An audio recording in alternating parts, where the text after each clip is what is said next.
The worst thing that a parent can do is not accept their child, and as they are, regardless of whether that means, they're a boy or a girl, or they're, some controversial orientation.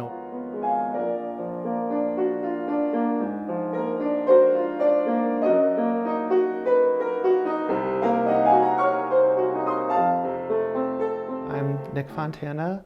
I'm a pianist. I met Josh, I guess about 3.5 years ago. And Josh was also a really fabulous musician.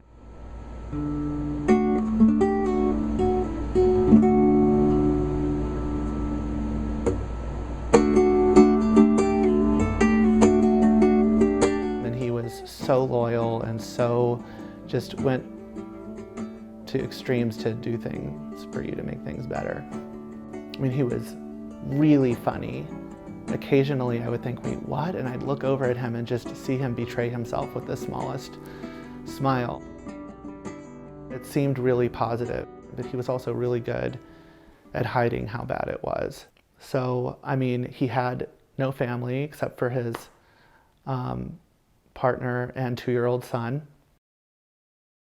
He had mentioned that in June, he had went back down to San Diego, where he's originally from, and he found out that he had a brother and was given away. And this is to compound the fact that he had been given away later as a teenager by the people who had adopted him when he was very young. I didn't really know all the details, and I didn't pry.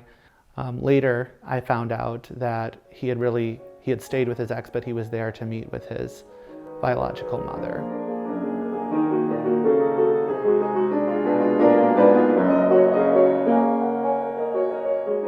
There was a piece that he really liked that I played, and that was the Rachmaninoff Elegy. An elegy being a musical form of a eulogy. And I didn't think anything of it. I played it, and then when I turned around, he wasn't standing there. And I thought, well, that's kind of weird, and almost knocked on his door. I didn't knock on his door.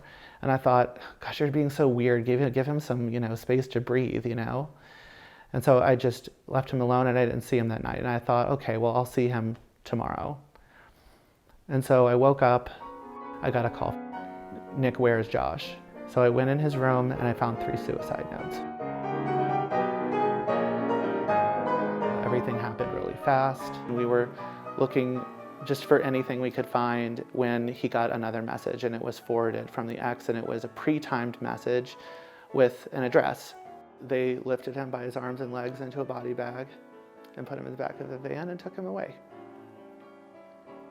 And as I'm, sitting there on the concrete, can't believe this has happened, somebody puts a funeral brochure in my hand with funeral options.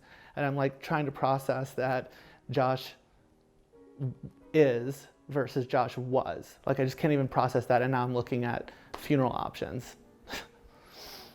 So it was really unreal, in that scenario. What can you do? You're just you're thinking, you're feeling like you have to do something, and yet there's nothing to do.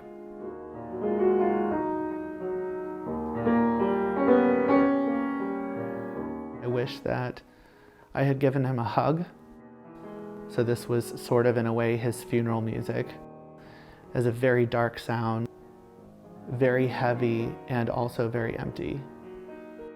Memories of brief moments that were nice between the darkness. And it comes crashing down, ending on this unresolved open fifth.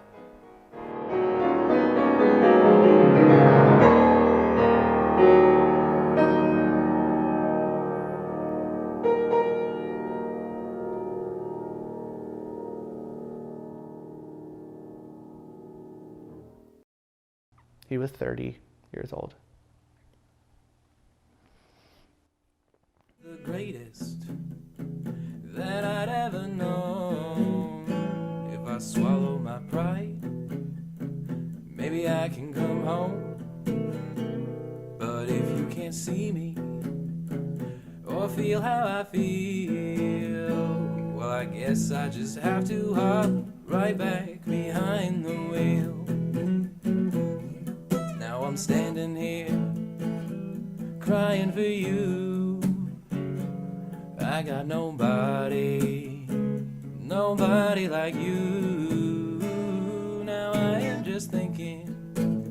Hi, I'm That's Josh just Booth. what fools Here in do. Mission Viejo, you can see behind me the torrential And I downpour am not seen by always residents just in a decades. fool Here they're for shocked by you. the amount of rain they've received, which I've heard can amount to the... Hold on.